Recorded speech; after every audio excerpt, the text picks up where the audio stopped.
जी अभी ग्वालियर हाईकोर्ट ने खाद्य पदार्थों में मिलावट को लेके सख्ती बरती है और सरकारी अधिकारियों को काफ़ी डांट फटकार लगाई है। क्या पूरा मामला, क्या विषय आया था जिसको लेके हाईकोर्ट ने नाराजगी जताई थी? देखिए, माननीय उच्च न्यायालय के समक्ष एक अवमानना याचिका स्वर्गीय उमेश भोरे द्वारा जो प्रस्तुत की गई थी वो प्रचलित है।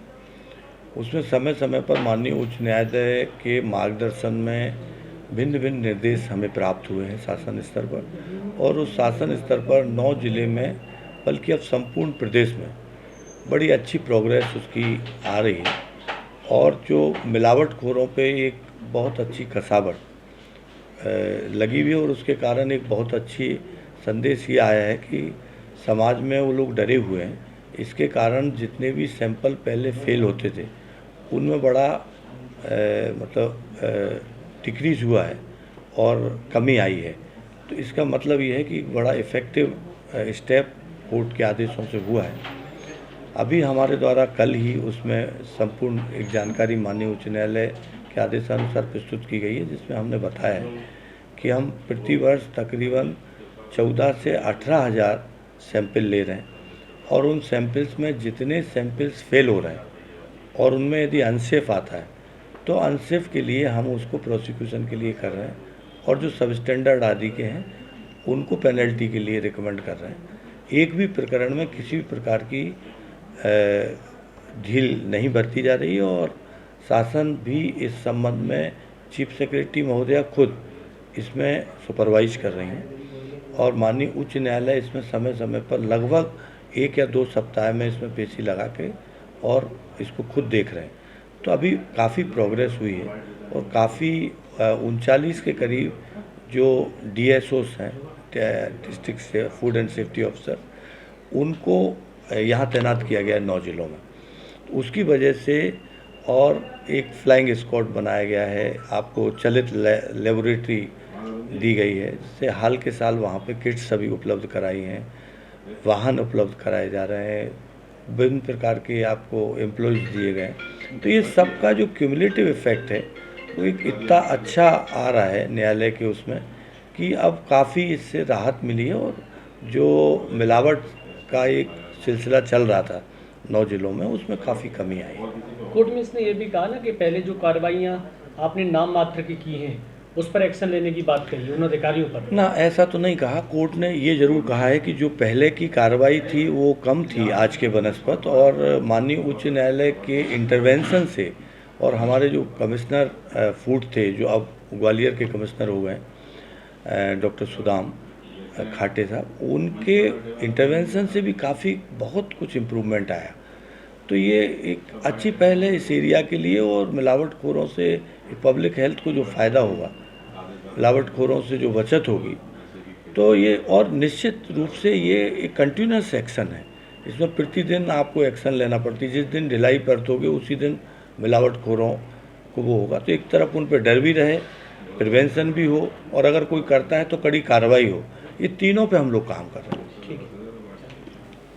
चीज़ें बाद में कट जाती हैं, तो ठीक है, उतना तो अपन ने कह दी, कोई डिसमिस हो गया, लेकिन अपन ये कह दो तो अभी स्टेट गवर्नमेंट की पॉलिसी जरूर आ रही है कि रिपीटेड ऑफेंडर्स हैं उनके सॉल्यूशन लगा है, सुनवाई हो रही है सरकार सरकारी उसका भी जो रिकॉर्ड होता है ना, तो वो भी अपने पास हो गया है ना।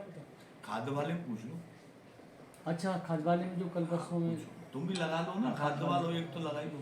पूछ लेते खाद वाले में।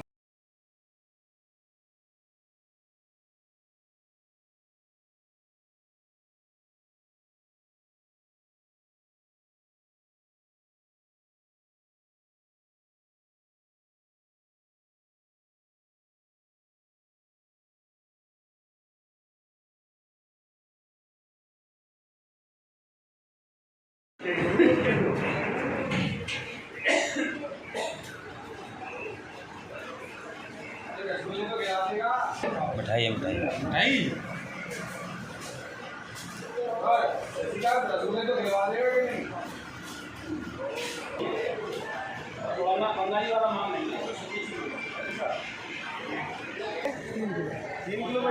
अरे कितने डिब्बे हैं? 5 डिब्बे होंगे। लमसम मेरे 60 डिब्बे होंगे। 60 डिब्बे ये पूरा खोल के दिखाओ मिठाई। और कौन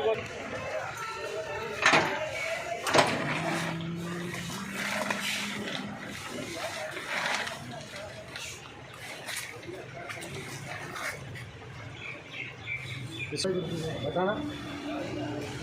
ये बर्फी है। और दूसरा क्या है और दिखा। और वो दे दिया केक ऑर्डर में। एक केक। अरे इस पता पड़ेगा इसमें। ये सब अलग ये कुत्ते हैं ना, चीनी के कुत्ते हैं।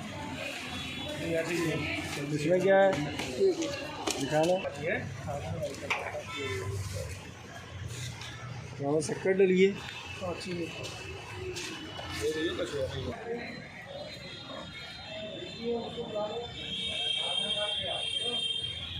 स्टार्ट कर दो। कागज तो निकाल लें। काटो तो एक बार काट दो, सब कोई समस्या नहीं हो। अभी पॉलिथीन तो मिलाएंगे ना उसमें, दवाई हम मिलाएंगे इसमें। यार दिलीप जी आज ही जाने को बैठा आप। सुनो तो एक काम करो, चटनी ऑन नहीं करवाओ।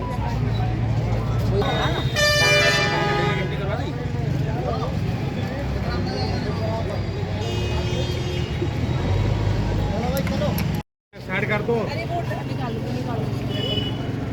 कागज तो निकाल लें। काटो तो एक बार काट दो, सब कोई समस्या नहीं हो। अभी पॉलिथीन तो मिलाएंगे ना उसमें, दवाई हम मिलाएंगे इसमें। यार दिलीप जी आज ही जाने को बैठा आप। सुनो तो एक काम करो, चटनी ऑन नहीं करवाओ।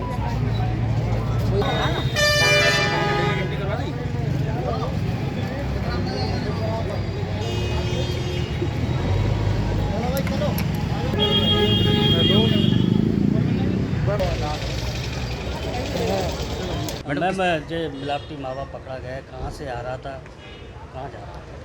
ये हरपाल नरवरिया है जिसकी पिकअप गाड़ी है। ये मावा लेके आ रहा था, करीब 16 कुंटल मावा है इसमें। और अब फूड वाले जो हैं कर्मचारी अधिकारी लोग हैं वो उसकी चेकिंग कर रहे हैं। कहाँ से इसको पकड़ा है, क्या जानकारी मिली थी? ये रेलवे स्टेशन से पकड़ा गया है, क्योंकि त्योहारों का दिन आ रहा है तो आवागमन ज़्यादा हो रहा है मावा का या फिर अन्य दुग्ध वाले पदार्थों का, तो उसमें सूचना पर से इसको पकड़ा गया है। किस अधिनियम के तहत कार्रवाई की जाएगी? ये फूड वाले जो अधिकारी हैं वो इस पर कार्रवाई करेंगे। कितने अभी देखने में क्या बड़ा कुछ मिलावट है या ये अभी चेकिंग होगी, उसके उपरांत ही पता चलेगा कि क्या है उसमें मावे में। क्या जानकारी क्या किस तरह की जानकारी मिली थी? सूचना मिली थी भिंड से जो मावा आ रहा है वो वाया स्टेशन के बाहर शहर के लिए ट्रांसपोर्ट किया जा रहा है। इसके सूचना के आधार पे हम लोग यहाँ स्टेशन पे हम लोगों ने एक व्यक्ति तैनात किया और भिंड रोड पे भी हम लोग खड़े थे महाराजपुरा थाने के करीब। ये एक लड़का है प्रतापपुरा का है, हरपाल सिंह, जो गाड़ी से मावा ले आया परिवहन करने के लिए। यहाँ स्टेशन पर जैसे ही उसने मावा उतारा तो हमने उसको पकड़ लिया था। क्या पता लगा है किस तरह जो मावा तैयार करते थे, कहाँ तैयार करते थे और कहाँ खपा? मावा भिंड के विभिन्न गांवों से आया है, प्रतापपुरा, बलारपुरा, जो भी अभी नाम सामने नहीं आए हैं किन किन व्यक्तियों के मावा है।